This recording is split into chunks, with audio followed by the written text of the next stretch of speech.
साल 2020 की शुरुआत में एक तरफ लोग जहां ऑक्सीजन और दवा के लिए तड़प रहे थे, तो दूसरी तरफ बड़ी फार्मा कंपनियां लोगों के भरोसे के साथ खिलवाड़ कर रही थी। वहीं जब लोगों को इस पूरे खेल का पता चला तो दवा कंपनियों से उनका भरोसा उठने लगा और लोग दवा कंपनियों के रोल को शक की निगाहों से देखने लगे।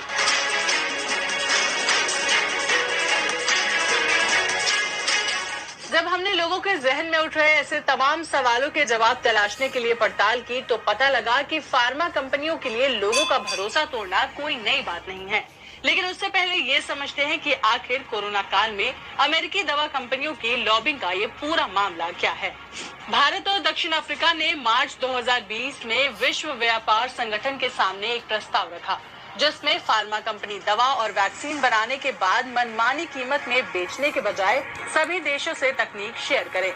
वहीं इस प्रस्ताव को रोकने के लिए अमेरिकी फार्मा कंपनियों का संगठन the pharmaceutical research and manufacturing of America ने महज कुछ दिनों में $50 मिलियन से अधिक नेताओं और लॉबिंग पर खर्च किए। ऐसे और भी कई फार्मा कंपनियां हैं जिन्होंने लोगों को धोखा दिया। तो बात दुनिया की उन 5 बड़ी दवा कंपनियों की जिन्होंने लोगों का भरोसा तोड़ा है। GSK।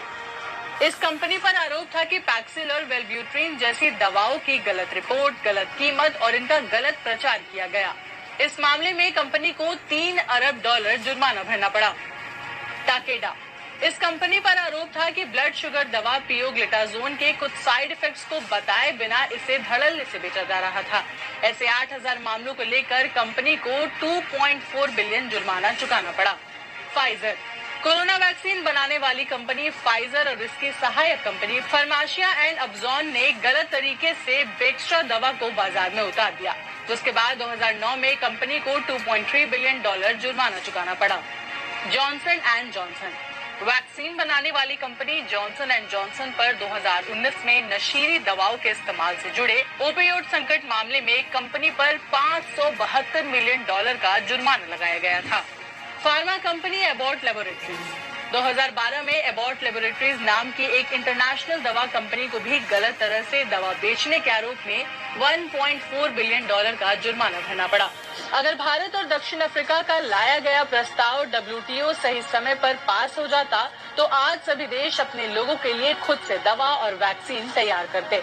साथ ही दवा कम कीमत और सही समय पर लोगों को मिल जाती तो लोगों का भरोसा भी नहीं टूटता।